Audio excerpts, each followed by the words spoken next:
Okay, welcome everybody to All Core Devs number 120. Um, we have a kind of a potpourri agenda today with a lot of random things. But first, uh, Mikael put together a spec for the consensus API for the merge. Um, I'm not sure. He only shared it yesterday, so I'm not sure if people have had time to actually review it. But maybe, Mikhail, if you want to take a few minutes to just kind of walk through it at a high level, and if anyone has questions, we can answer them here. Sure. Thanks, Tim. Yeah, we have this new doc.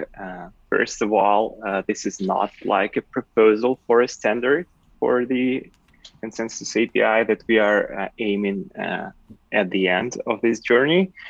This is called the design space, and it composed from the previous work on the during the Ryanism project, from various conversations and thoughts during the work on the EIP 3675, and so forth. And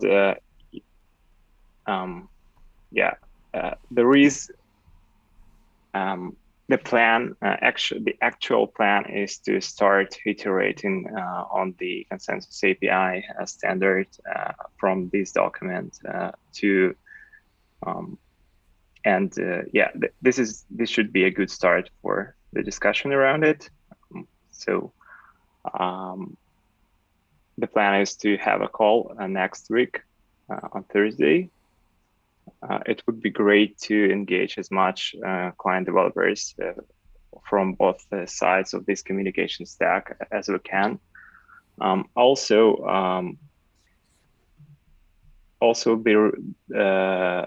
there might be something missed in this document. I know that there is a focus group in the Get team who works on the state sync design after the merge. It would be great to get those guys too on this call. And yeah, I can go briefly through this doc and just say what it's about, if it Yeah, makes I think sense we, now. we can take a couple minutes for that for sure. Do you want to share your Yeah, okay, great. screen? I can share it if you want. Yeah, I can share it. Awesome.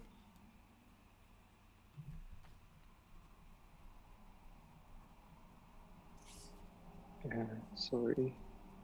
Right. Okay. You see it? Yep. Yeah. Yes. Okay, cool.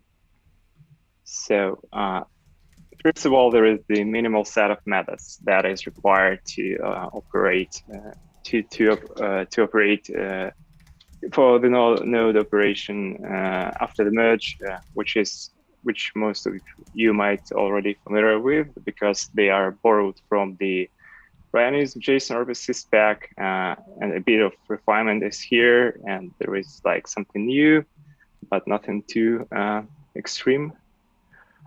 There is a lot. The next section, which One thing I want to note which is takes that like a lot of space in this document, is about the transition process, and yeah, all these methods for transition process marked as the scope transition, which means that those methods and parameters will be deprecated after the merge, and this is the unfortunate part of this implementation, because it could take a lot of efforts and then eventually be deprecated, but it's pretty critical for the merge, and we will likely have to implement all of this stuff.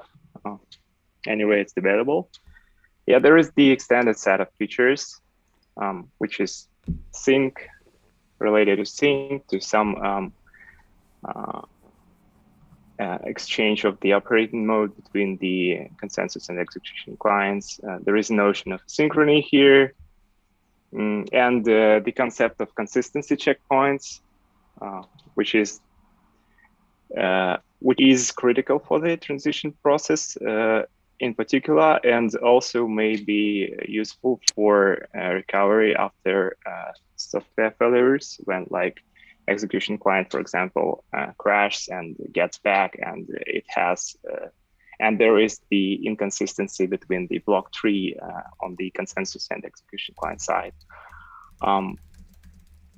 Yeah, there is the mention about the cache and some thoughts on the shared execution client. And yeah, that's pretty much it. I would like, any input on that is very much appreciated, and before the call and on the call. So also one thing I would like to mention until I haven't forgot it yet.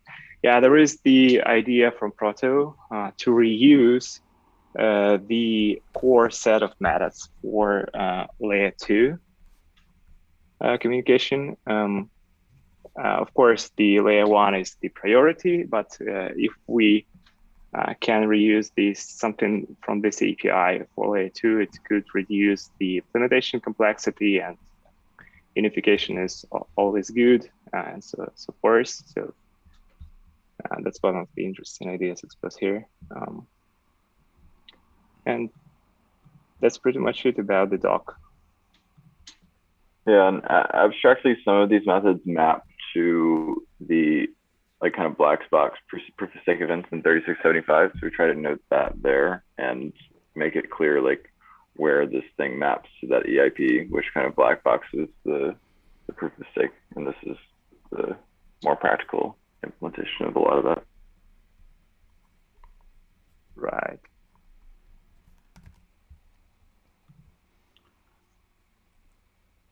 Thanks a lot for sharing. And yeah, so the call would be next Thursday before the E2 dev call, right? Right. I will dig out our old invitation list that we used for the merge calls, send invitations to everyone. If you want an invitation, you can DM me, and also we will share the link as always, and might create an issue in the PM repo. It would be nice if Get Herders could host this call just to, and then can upload the recording to YouTube. Or myself can do this. Yeah, no worries. I just wanted I just wanted to mention that we've had a Geth meetup this week, and we went over this spec quite a lot, and discussed internally how things would work. And we are putting together a paper or like a write-up about some points we wanted to bring up. So we'll try to get that finished for Thursday. Then we can, show you guys and discuss those things as well. Sounds good. That'd be awesome. And I think that's great. There's a lot to evaluate here, but your input, especially on what type of synchronization you need between these two layers, especially during sync and especially during recovery, in the event of failure, one side would be really, really valuable. Right. And regarding the format of the call, it will be just, go through the doc and sorting out the low-hanging fruits and putting some comments. If anybody has any comments prior to the call, just go straight to this doc and comment out, or let it discuss in the Discord. Any option is good.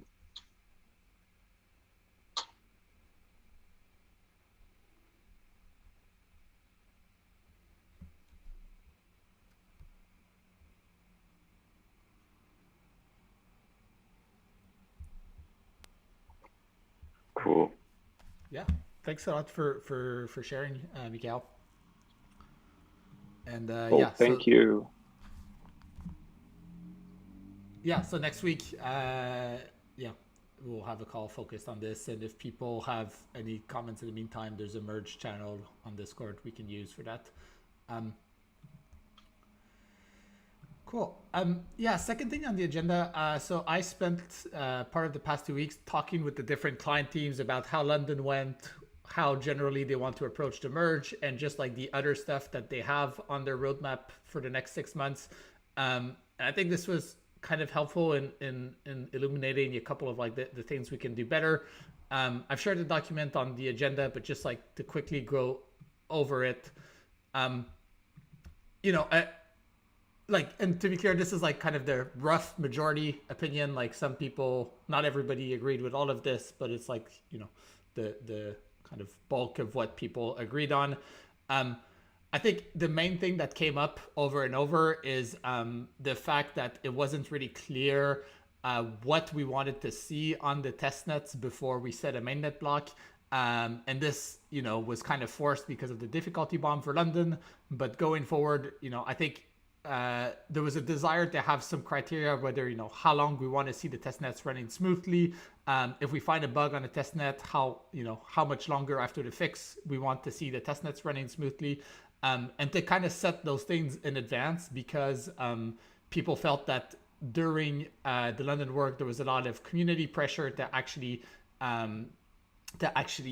ship things, and that'll probably be true at the merge too. So if we can say kind of in advance, you know, this is what we're going for, then if something goes wrong, we already have kind of a default path, and it's kind of a no-brainer to do that. Whereas a lot of people said that, you know, they didn't necessarily want to be the person who speaks up if something goes wrong. And even if they did speak up, they knew that there would be like a lot of pushback. So I think, yeah, just there's a lot of value in probably setting earlier what are the kind of, what's the amount of time we want to see things running in what conditions, and what do we do if something goes wrong. And I think the other thing that came up is just trying to have like kind of a common set of things that we want for every testnet fork. So I think we did this pretty well on the first testnet, and then it kind of slowly tapered off. But just, you know, having forkmon, having eat stats, having transactions that are basically ready to send, which test the various edge cases. And then finally, just one thing that came up also was the idea of automated alerts when there's issues on testnets. So specifically on the Ropsten one, I think it took something like 4 or 5 hours for somebody to pick it up or to notice that it was happening. And so a couple of teams mentioned it would be nice to have just like a ping automatically if something like that happened. So, you know, we can kind of discuss async, you know, which of these make the most sense to do, but that's kind of the general feeling I got. The other bits that kind of came up is, you know, basically the delay between having the consensus changes finalized and having kind of the entire ecosystem adapt to them. And for London specifically, this was, you know, all around JSON RPC. There was some feedback that, like, you know, we were still working on the JSON RPC spec when the 1559 or when the London blocks were being set.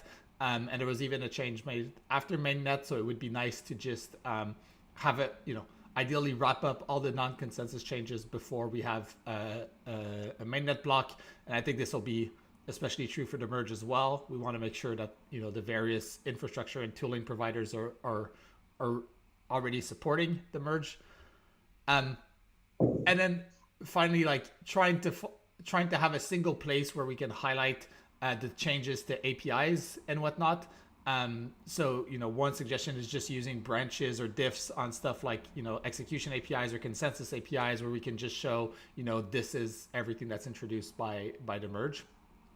And then, yeah, finally the you know, I asked teams what they think is important for them to work in the next 6 months. You know, what's like high on their priority list. And specifically, you know, how that could potentially interfere with a feature fork in December. And most teams, you know, basically every team had a lot of work to do beyond just the merge itself. A lot of that work is kind of behind the scenes stuff, which helps actually get ready for the merge. So whether that's improving performance or trying to like modularize their code base to split out the consensus sections a bit more. And so, you know, when I asked teams about how they felt about a feature fork in December, everyone except one team would rather not have one. 2 of them were strong no's. One of the team was kind of a mix, you know, some people were for, some people were against. and it just seemed like, I don't know, the general feeling I got was that for everybody, being able to focus on the merge and being able to focus on whatever kind of work that they need to do on their client would be really valuable. And that for December they would rather see just like a difficulty bomb pushback. And like on the last call we said maybe if we need to change a constant in 1559 or something like that, but nothing that's like a significant amount of new work. So that's kind of my general read on the conversations I have. I don't know if anyone from any of the client teams wants to add nuance or just comment on this. Yeah, I just want to so regarding the non-consensus changes, and of course, ideally, all of that would be finished and we just roll out the perfect documentation and perfect RPC spec. However, it kind of requires the tooling providers to be active early on. And I want to give some credit to Infura, because Ryan was actually very active in the early testnets and tried to make sure that the APIs were consistent across the clients, which was great work. And thanks for that. But in general, that's where the core developers, we're lacking the kind of knowledge of what is required and what will break and how does this affect this or that tool. So it would be ideal, but it's not easy to get various stakeholders to. That's a really good point. So I guess, two things there. One is Trent has started organizing calls with the stakeholders, and I think that's helped kind of get people in the room. And it was the first time we did it for London, and we'll obviously do it for the merge. The second thing that was interesting is a couple teams mentioned that they can't actually do much until one of the kind of public testnets is forked. So it's just not that easy in their product for whatever reason to support like an arbitrary devnet like Calaveras or something. They need Gordy or Robston to fork. So maybe for the merge, it's worth forking one of the testnets much earlier on in the process, and have that be something that like application developers can use and start iterating on.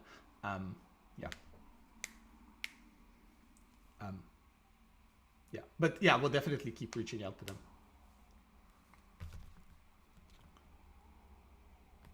Any other thoughts, comments?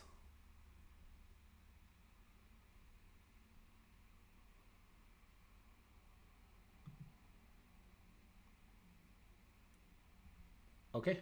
And I guess just specifically for December, would anyone be kind of opposed if I put together just a spec for the upgrade with a placeholder EIP for the difficulty bomb, and just so that people can know that it's there?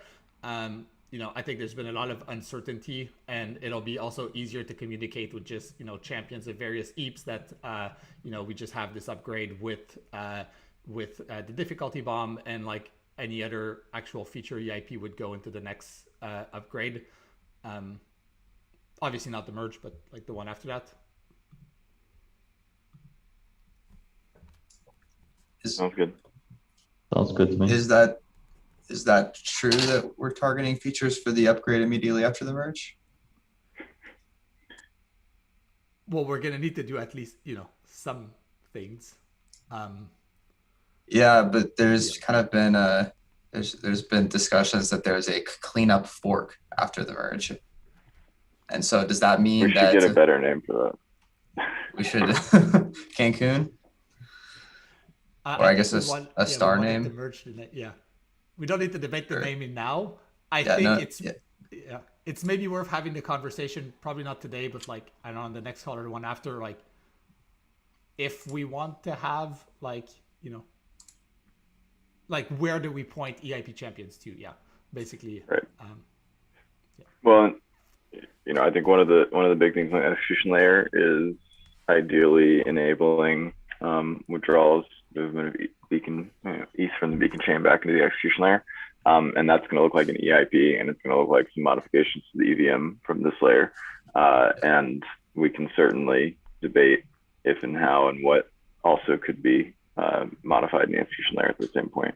I don't know, if we're going to get to the point where we say this is enough complexity, let's not do it, but from a separation of concerns, it touches far less things on the execution layer than swapping the entirety of the consensus. So maybe there will be room for additional EIPs, but I don't know. Yeah. I mean, that makes sense. I don't want to die on this hill, but I just think it's important to think what's going to happen in these hard forks after, because we did say before London that Shanghai would be a feature fork and we would ship things and it was okay to push things out of London to go into Shanghai. And now it's easy to say that. And then when it kind of comes around, it's okay, well, maybe we should just focus on the merge, which this is definitely a unique situation. That's an okay decision. But withdrawal is going to be, yeah, to be fair, we have 5 major R&D projects for the sustainability of Ethereum. So you could imagine that happening at literally every fork. So maybe there is some sort of compromise we need to start being able to make sure we're making. Yeah, it feels like there needs to be a meta conversation at some point between big R&D projects that we want to do, but also reasonable EVM changes. And I'm not just speaking about 3074. I think there's a lot of other EVM changes that people would like to do that are lower touch. And it would be nice to at some point consider how we can try and do more things at one time. Yeah, I definitely agree with that. And also it is kind of a unique situation where with London, EIP 1559 was a bigger EIP than basically everything else. The merge is its own thing that's just completely different from everything else that we've done. And hopefully when we have things that are a bit more straightforward, we do have bandwidth to add stuff, to add changes to the EVM, whether that's 3074 or the EVM object format or stuff like that. It seems reasonable to do those at the same time. And I guess, we can definitely have a kind of broader conversation about this in a couple weeks. It feels like there's maybe, it still seems very abstract given how early we are even with the merge. But we definitely want to plan this in advance and not, wait until the merge is done to figure out what we're doing next. Sounds good. Any other comments, thoughts? I see there's a few just fork name suggestions in the chat. We can debate those after.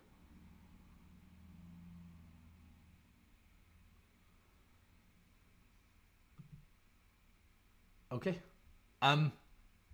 So next up, I think Aksik wanted to be on the call for this. Aksik, I see you're on the call. Can you talk? Yeah. Okay, awesome. If you can hear me. Yes.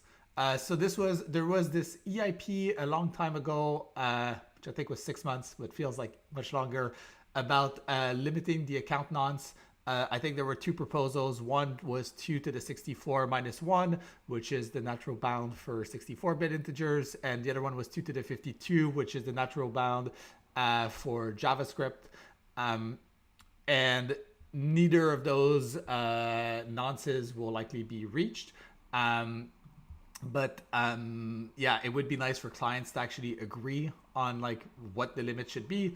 And this way, I think a lot of tooling providers and whatnot could just make stronger assumptions about account nonces. I know, light client, is that a fair summary of the issue? Yeah, I think so.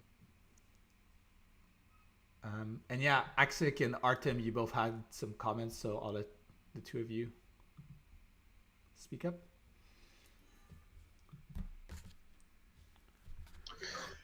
Yeah, I guess I can start briefly. Mostly I wrote this down in the comment, but I think this goes back to more like 2 years. We're with the CIP in 1985, which the goal of that was or is to put an upper bound to many of the fields in the EVM, and some of those upper bounds, then if you put it on the EVM, you also want to put it to the outside, to transactions, etc. And the nonce was just one of these, which we initially tried to get like this 1985 with a bunch of changes, push it through the process, but that turned out to be too hard. So we just started to split it into one-off small EIPs. And the nonce one was the first one. And we chose 64 because that is the limit most clients already have. So Go Ethereum has 64-bit as a limit. And Micah raised initially that because JavaScript doesn't actually has 64-bit integers, it only has 64-bit floating point. Therefore, the actual upper bound for integers is smaller than 64 bits. And I guess the reasoning is that since transactions, the nonce is predominantly used in the transactions, and transactions are predominantly created in JavaScript, it would be nice to optimize for this use case. Which I guess I have two reasons against that. One is we don't really optimize for JavaScript in other cases. And JavaScript actually can support 64-bit numbers, either through big integer libraries or the upcoming native big integer support in browsers. But also another argument is that there are many other fields apart from the nonce, which have like a kind of natural limit of 64 bits. And I'm not even sure, and this is only with ETH 1.0 or the execution layer. But I'm not even sure how many other fields there are in the beacon chain, which could be argued for the same reason. So yeah, I guess in short, I'm just not sure that like this nonce as a once-off piece looks reasonable, to optimize for the JavaScript case. But I'm not sure if there's anything else where we could optimize for the JavaScript case. And if we just have this, one exception, it doesn't look like a consistent system. Yeah, we had this debate around, so we only have 64 types generally outside of crypto on the beacon chain, and smaller bit types. And we had this debate a couple of years ago to see if it was made sense to actually restrict, and we did not. And so all of those, the maximum value, even though most of those values are impractical to get up there, can be higher than that. I think there actually are some arithmetic operations that do exceed that bit type. And Lodestar, the JavaScript client, and the JavaScript tooling has just taken that into account. So that's at least from that side, we have not restricted, and explicitly so. When you mean not restricted, sorry, just to be clear, you mean not even 2 to the 60, like you've restricted it to 2 to the 64, not restricted to 2 to the 52, right? Correct. They're restricted to the bit type of those integers, and there's even some math that expects it, and the JavaScript client managed it. And I think if you go look at Teku, they end up having like a wrapper integer type, because I believe there might be some restrictions in Java on math natively supplied. I'm curious about the practical effects if we today say yes, we agree to bound it to the 64. Does that mean that we update the white paper and that those implementations who do not yet use it as UN64 can/will do so? Because in practice they can already do it, since it's unrealistic to go above 2 to the 64. But I'm not really sure what the effects of approving the ETH is. I'm all for it though. It's just so we can make kind of more stronger assertions. Just when someone new is coming in to write a client, it's like this change shouldn't actually affect any existing clients. It's more if someone new is coming in to work on a client, they can see, oh, this number will always be less than 264. They don't need to go understand deeply, nonces and think about that. Okay, can it succeed? They can just put it in a 64-bit or a double, or if we do with the other one, whatever. But it's just easier for new developers in the ecosystem is all. Yeah, maybe we should I'm just shouldn't bend over to JavaScript, and that's it.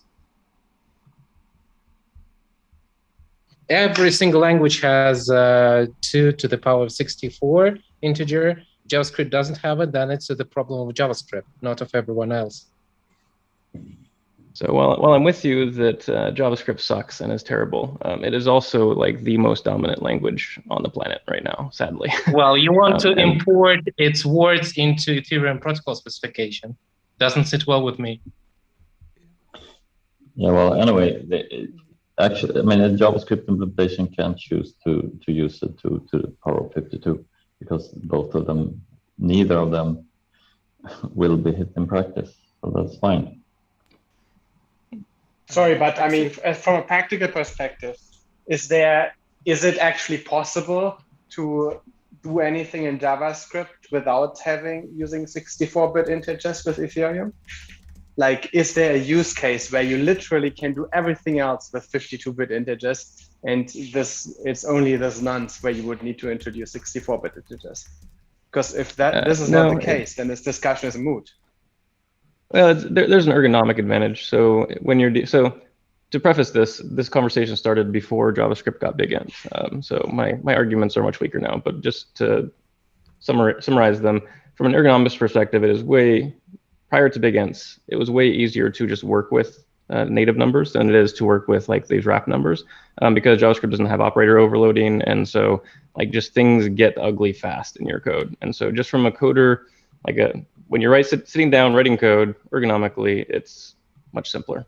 Right, I understand that case, but aren't there 5 other cases in the same code that will already have to use big-ends anyway? So you're now optimizing for that single case, the nonce. That feels wrong. Yeah, sure. Especially if the danger is to make coders lazy, to think like, oh, I can use a normal fluid floating point for nonce, so they might start using it for the other types as well, where it doesn't work, and then they get issues because of that. Yeah, that's fair. Like that's a fair argument, I think. Yeah, I think in my head it's just neither of these numbers are going to be hit. Let's pick the smaller one because it makes things like it covers more. Like I generally like to be restrictive on my assertions. And so if I know that I can assert this is going to never exceed a double, or an integer packed into a double, then that seems like a better assertion than asserting that this may overflow that. Again, my arguments are much weaker. I'm just simply saying if like all kinds of other things that you're handling at the same time have the same problem, then I think the dangers you're introducing by this change are bigger than what you're avoiding. Axik, your hand's been up for a while. Did you still have a comment? Yeah, just what Martin asked, what's going to happen next. I mean, the yellow paper always has been just following these changes. There wasn't the one making them. So if the CIP is I guess finalized, then whoever is active on the yellow paper can adjust it, and I think that's going to happen. Another comment regarding what could be done is I think we could actually add a consensus test if we wanted, which has just like an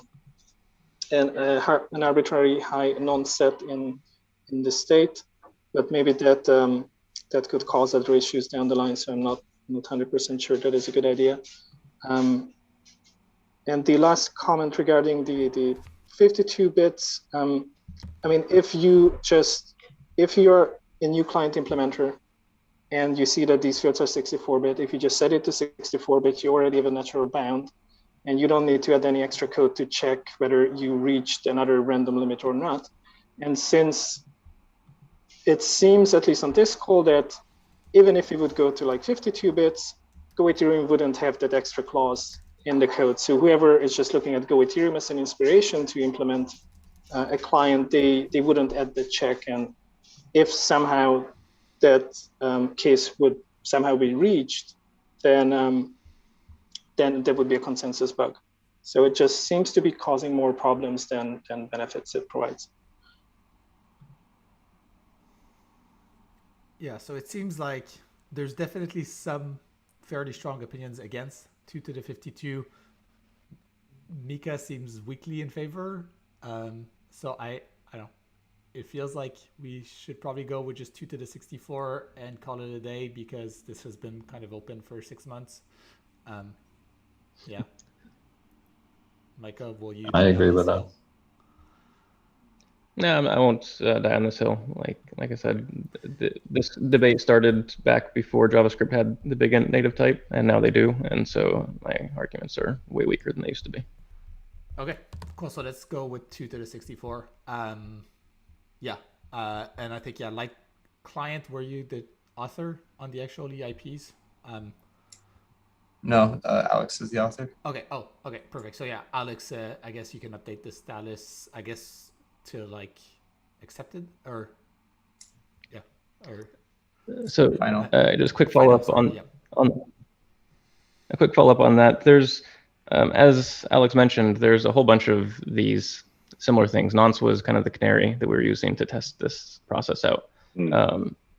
Do teams want us to continue to bring this up to all core devs, or should we just, like, when the number is a number that is cannot reach, should we just update the yellow paper and just us make an assertion on our own? Like those of us that care. I think it makes sense for this to make its way in as a test vector. And so maybe the next step is to enumerate a big list of them and go through them rather than like one at a time. Yeah, and I think then we can have conversations on the actual test PR, and we probably, once we reach some consensus, it just makes sense to announce it on all core devs. But I agree we should debate those things on the call.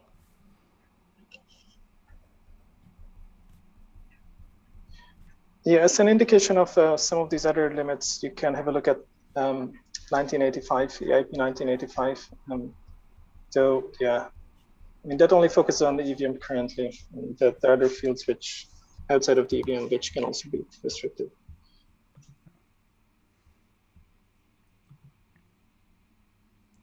Cool. Anything else on this? Okay. And I think Dano was next. He wanted to discuss EIP 1352. I don't actually have a ton of context there, Dano, so do you want to just give a bit of background? Sure. So 1352 is an even older, it's a 3-year-old EIP, kind of in line of what we were just talking about. But the subject area is the restricted address range for precompiles and system contracts. And a couple years ago when this was discussed, it got tabled because it's like there was zero impact. It was a lot of work for zero impact. With Berlin, that changed. The precompiled contracts are considered already warmed when they come in. So during the DevNets, both Besu and Nethermind still had the old BLS precompiles in their list of acceptable compiles at some point, even though they weren't executable. So they were going up to, I believe it was 19 precompiles, and when the actual number should have been 9. So there were some consensus failures on that.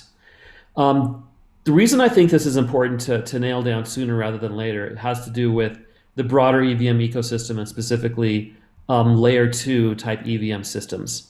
What these other chains have been doing, and I think it's a pattern we're going to continue seeing, is they define their own precompiles for system level access. A great example is Arbitrum. If you need to initiate an ETH transfer from the layer 2 back to layer 1, you have to call into the ArbSys contract that they put at OX100. And if there's no clear, so the question in that case, it's a precompile.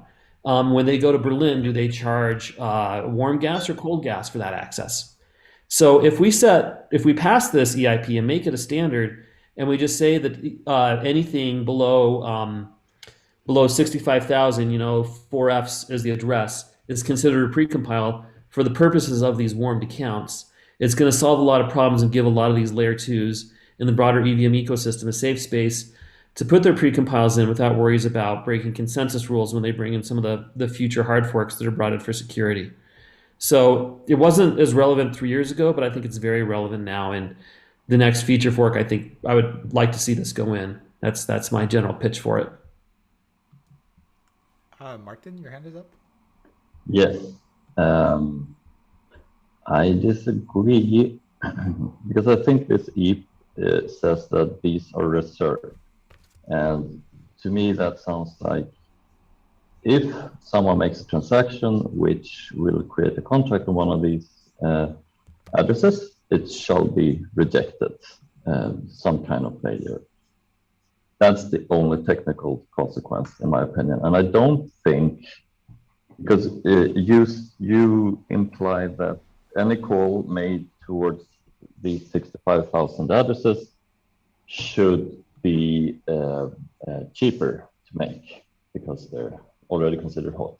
And I think that would, well, for one, be an erroneous interpretation of the EP.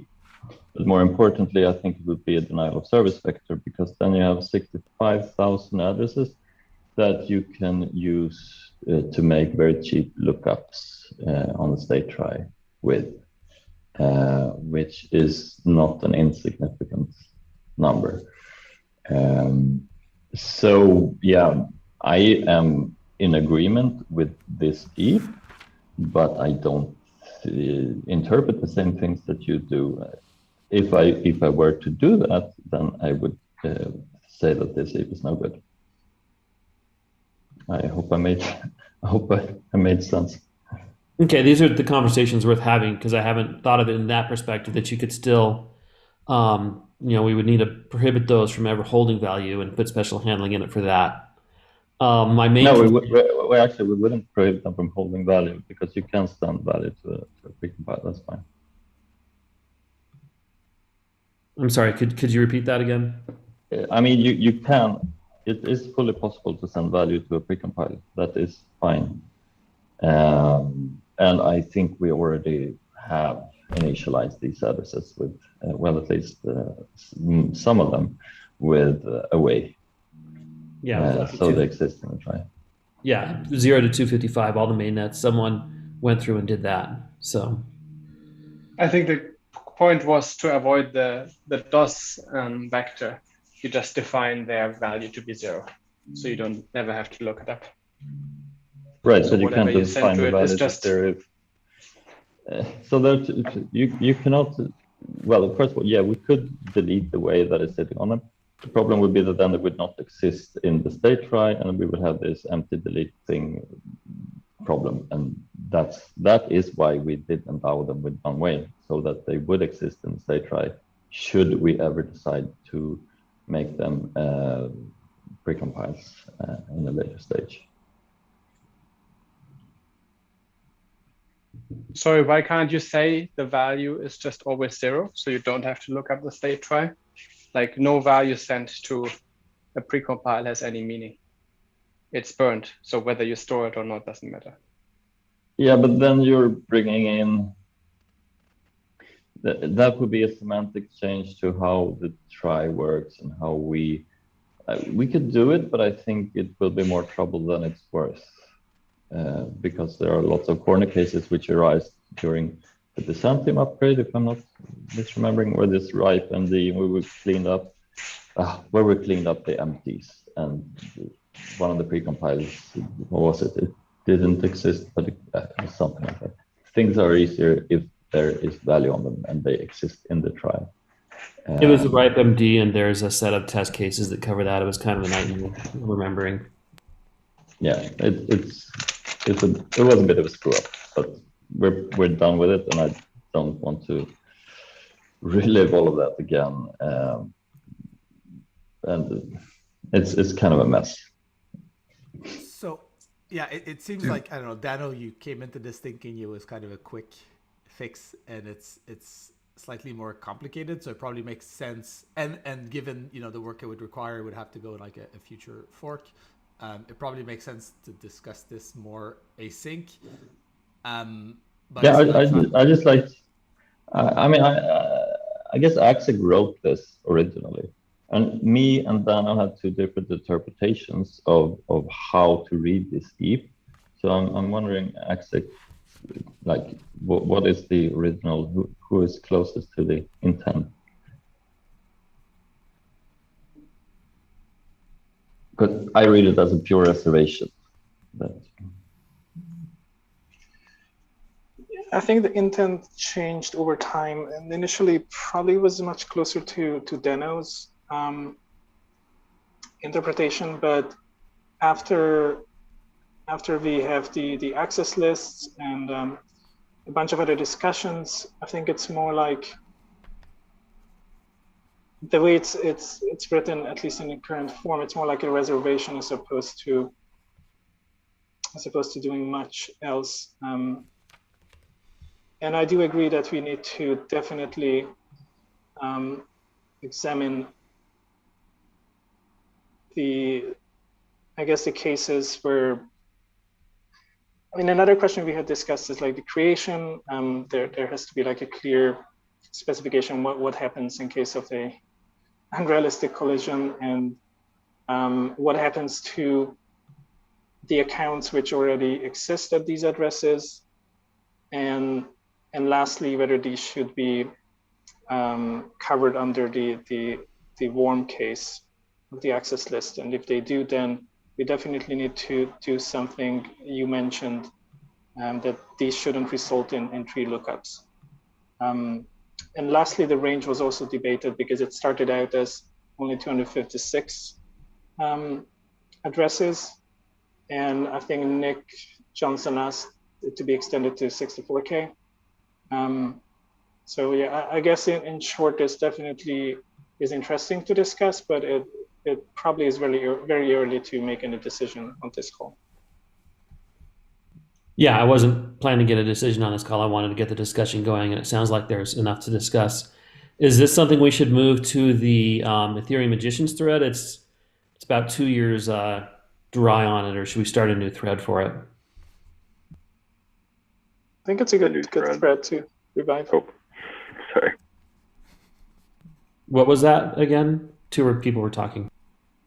I would just revive I wouldn't create a new, forum for it. But there could be like a call or something.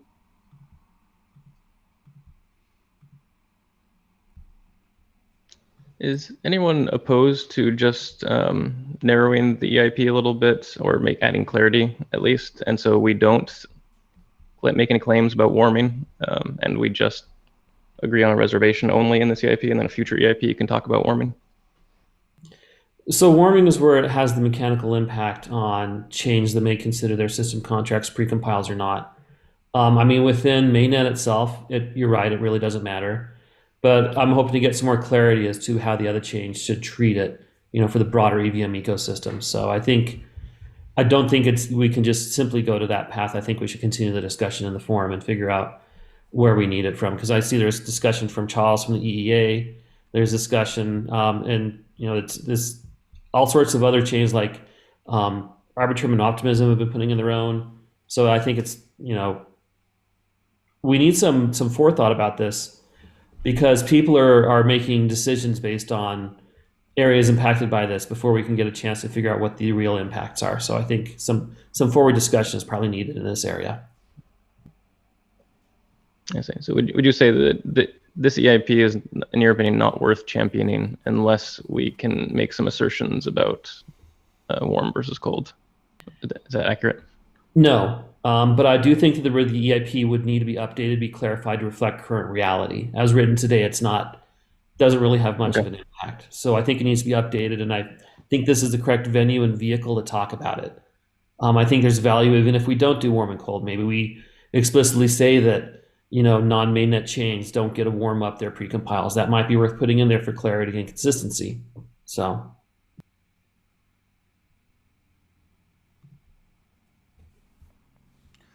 Cool. So yeah, I guess we can continue this on the existing ETH Magicians thread. And yeah, thanks Dano for bringing this up and with the nuance around layer 2 specifically. Cool. So next up, I guess there were just two semi-announcements just by Geth that I wanted to make sure we covered. So there was the EAT65 deprecation and then EIP 3607, which got merged. Yeah, I don't know if Marius or Martin, you just want to give a quick overview of those two changes and what people should expect. Yeah, funny that you mentioned that we're dropping EAT65. We did. I think a couple of hours ago, we put it back since we are doing a hotfix release on Tuesday. And if we were to suddenly make the entire gas population drop EAT65, then nether-mined BC nodes would no longer have anyone to speak to. So yeah, we reverted the drop after we made the emergency release. We're going to drop it again.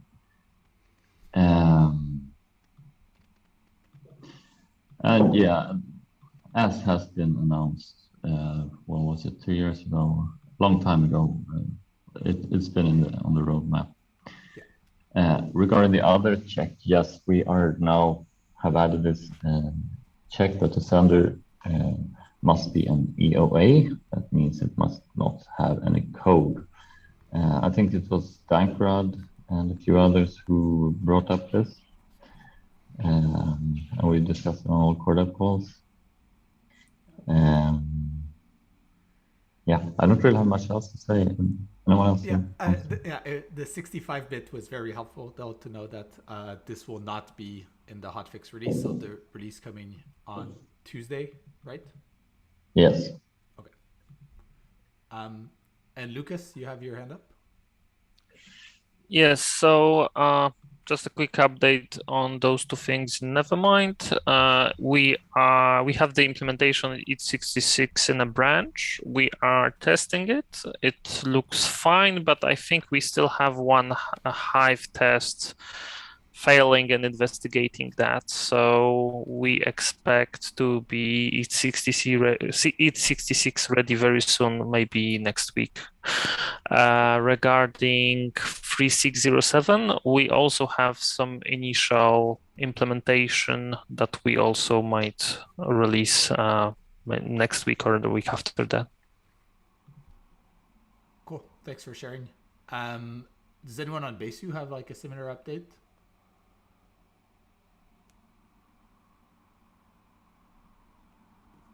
Yeah, we have an EAT66 PR that's up right now, and we'll be fast tracking that in light of the EAT65 being dropped. We haven't looked, to my knowledge, at 3607 yet, but we will. It's on our list to do now. Got it. And Marius, you have your hand up? Yeah, regarding 3607, we noticed that oh,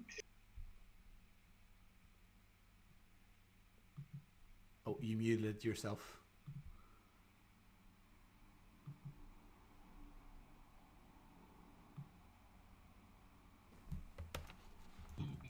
Oh. Marius, you're on mute if you're still here.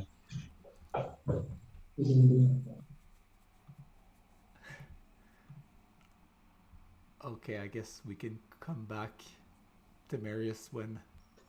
Yeah, he might be on the train. What I think he was going to say is that we noticed that there's this corner case. A sender might not actually exist because there's a zero gas price and it doesn't really exist and therefore doesn't have the empty code hash, but just has all zeros. So yeah, that should be taken into account when doing this check. Okay, is there like a test or something people can look? Is it referenced in the EIP? It's discussed on the EIP discussion. Okay. It's added in the R, if you use our pull request as the basis, it's there. Yeah. Cool, thanks. And also, yeah, Dimitri has been, he's going to make a test for this. I don't think he has made it yet. Cool. I would only add to that if you implement it in the basic way without taking into account ETH call, then you're going to break, for example, the Gnosis, the legacy Gnosis wallets. So yeah, you should really do not require the check in ETH core. Cool. And Lucas, you have your hand? So one question about 7. Are you implementing it like normal EIP switch from a block number, or are you just assuming it would be from block number 0? And 0. one more okay, from block number 0. And one more comment. We need a little bit more analysis on that, and that's why we are a little bit slower there, because some side chains like XDAI work a little bit different here, and I'm not sure how we should do that there, but that's our problem.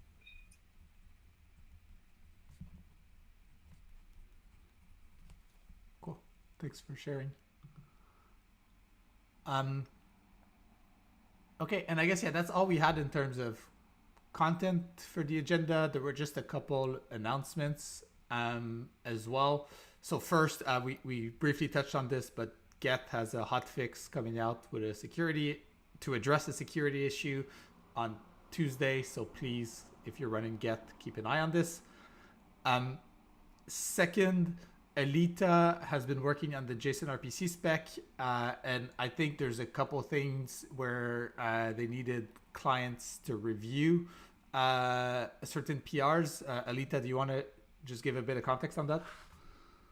Yeah, for sure. Actually, Jared has been doing the bulk of the writing here, so I'll let him talk first to see if there's anything I don't know. Yeah, so can you hear me? Yes. Awesome. So I have just a few more drafts to finish up, but I should have them all done by today. And then I guess we're just looking for a review on wording and if the described behavior is actually the actual behavior.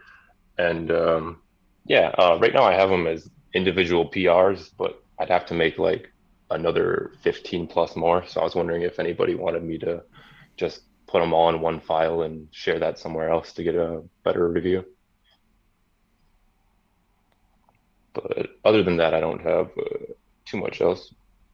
So to kind of give a bit of a background as well, like currently we have a few markdown like description files that contain like the edge cases. Yeah, I think someone just linked the issue with like the pull request that Jared was just referencing, but we need reviews from clients and before we can like basically complete the work.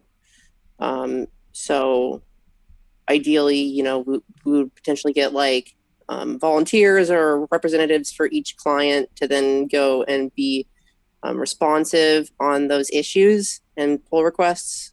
So that way we can, you know, try to make this quick and sweet. Sure. And do you need all the clients or just a subset? I suspect they all share the same behavior, so like a subset would work. They do not share the same behavior. That is the entire problem. Okay. So a part of it is also like whatever, you know, the clients are comfortable with. I mean, you know, like I'm not, you know, if Micah wants to approve and then we can merge, then that's fine. But I feel like the clients might want to be involved in finding the edge cases because of, well, what Micah just said. But yeah, so currently we're trying to require at least one approval for all clients. Got it. Thomas, you have your hand up? Yeah, sure. So that's great work from Alita and Jared is a result of a set of meetings between various client teams and also tool providers that were discussing of how the current JSON RPC spec should look. There was a lot of effort put into preparation and a lot of effort put into writing it down. And now we need a few things. So every single client, not a subset of them, but every single client should review that. So we ideally would find one person that knows how exactly the behavior of JSON RPC is in each client. And my comments and my conditions, and we should detect all of those cases where we disagree on some edge cases. They keep causing a lot of trouble to people who implement the integrations. And they keep raising these concerns that they have, like the if-else code blocks for all the clients, and also very often the integrations are done for one client, and later simply the teams don't want to move from the client to client. The other thing is, I think it's a great time also for community to step in, look at those edge cases, because very often we have those integrators or users of JSON RPC that are aware of the painful edge cases, differences between clients, and they can highlight them now. So I guess it would be great to maybe tweet this list somewhere soon and see what kind of feedback we can get that would help. So yeah, it's important to finish this project, which many people were waiting for, many people worked on, and it's been always avoided because there's so much work on actually writing it down. And Anita and Jared did it. So I think it's great that this is being worked on. However, I think if it gets put down into text, we're losing a dimension, and that dimension would be if it were instead implemented as actual reference test for the JSON RPC. And that would be maybe easier to integrate into the CI and life cycle of the client, put on Hive, and actually show, hey, your node is violating test number blah. I think it's good that it's been worked on, but I'm a bit afraid that this will wind up forgotten and not updated. The plan right now was to do both, to have both the description and the unit tests. Does that That's great. address your concern? And yes. Also, Martin, to address this case of the exact look of it at the end. So we need the feedback now at this stage, and the format, I think, addresses your concerns because it was discussed also by the GAF team members attending those meetings when we were discussing how it should look. So we'll have 2 or 3 formats that altogether relate to one source, which will be OpenRPC based technical spec formal that can be used, and also from it generated single source of truth for JSON RPC spec that can be verified. And tests will come on top of it, and that's what Anita and Jared are starting to work on. Great. Probably very important, yeah. As far as the tests, just give a bit of background on that. By the way, so every edge case you see, and kind of the reason why it's taken so long is because every edge case that you see on the pull request has reference data that we've collected. So a response or request and a response. And so it's going to be pretty trivial then to turn those into tests for unit tests or whatever. So yeah, getting some reviews now will help us kind of make sure that we have all of the data that we need to write the test properly.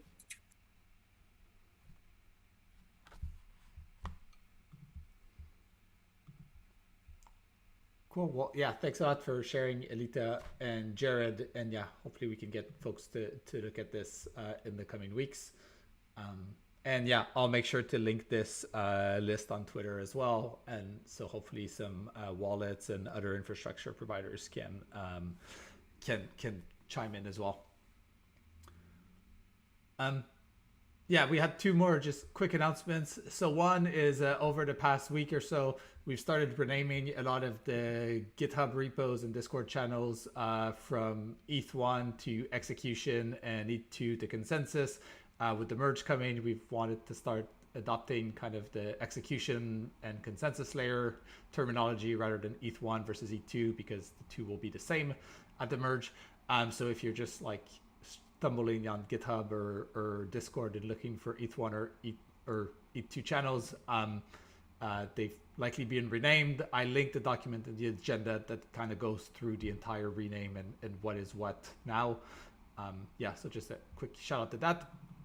And lastly, the DDOB team, I hope I'm pronouncing this right, DDOB team has spent some time in the past month or so doing an analysis on the impact that charging gas for code chunks using Verkle tries would have. So if we use this as part of the stateless Ethereum roadmap, they've put out a long report kind of addressing the impact that we'd see on current smart contracts, and we've organized a call next Friday.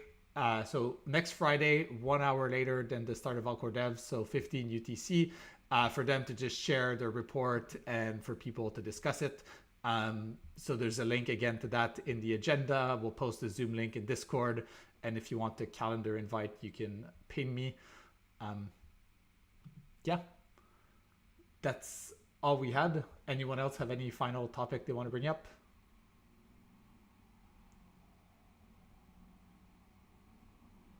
Okay, well, yeah, thanks a lot, everybody. Appreciate your time. Thank you. Have a nice weekend. Thank you. Good, everyone. Thanks a lot, everyone. Bye. Bye. Bye. Goodbye.